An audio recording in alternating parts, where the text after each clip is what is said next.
Shalom, jemaat yang dikasihi Tuhan, damai sejahtera Allah penuhi hati kita semua, mengasihi sesama.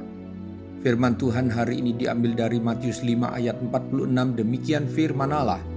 Apabila kamu mengasihi orang yang mengasihi kamu, apakah upahmu?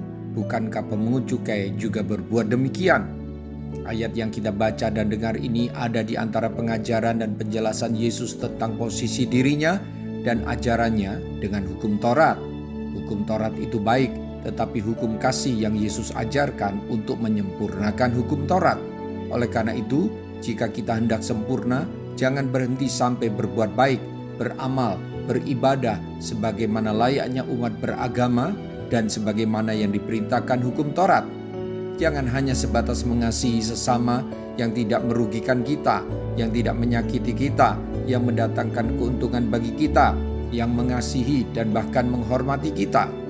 Kalau hanya sampai di situ, kita tidak beda dengan orang Farisi dan ahli Taurat serta orang-orang munafik lainnya, sebab mereka melakukan ajaran hukum Taurat, tetapi kasih dan keadilan mereka abaikan. Mereka hanya mengasihi orang yang mereka anggap baik, dan mereka mengasihi dengan orang-orang yang mengasihi mereka. Hal serupa juga dilakukan oleh para pemungut cukai yang moralnya dianggap rendah. Perlu Anda ketahui, pemungut cukai saat itu adalah bagian dari masyarakat yang dipandang moralnya sangat rendah, sebab mereka suka memeras orang miskin dan sangat baik dengan orang yang baik, patuh, serta hormat padanya.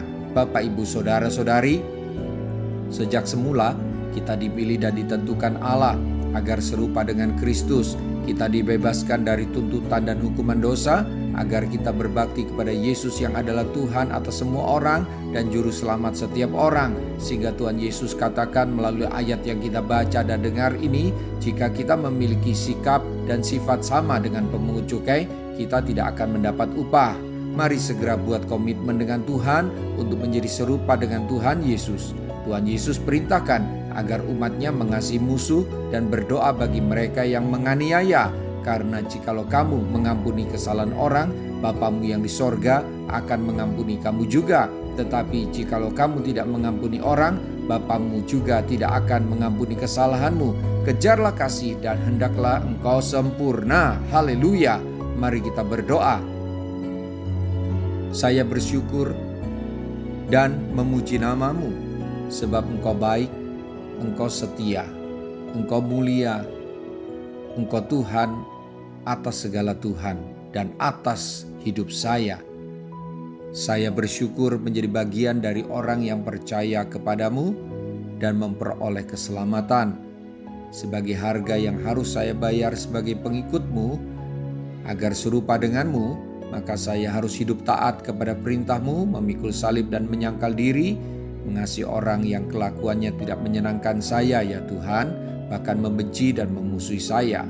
Agar dunia melihat sifat dan pribadi-Mu ada pada saya. Tolonglah saya senantiasa ya Roh Kudus, membawa saya kepada kesempurnaan.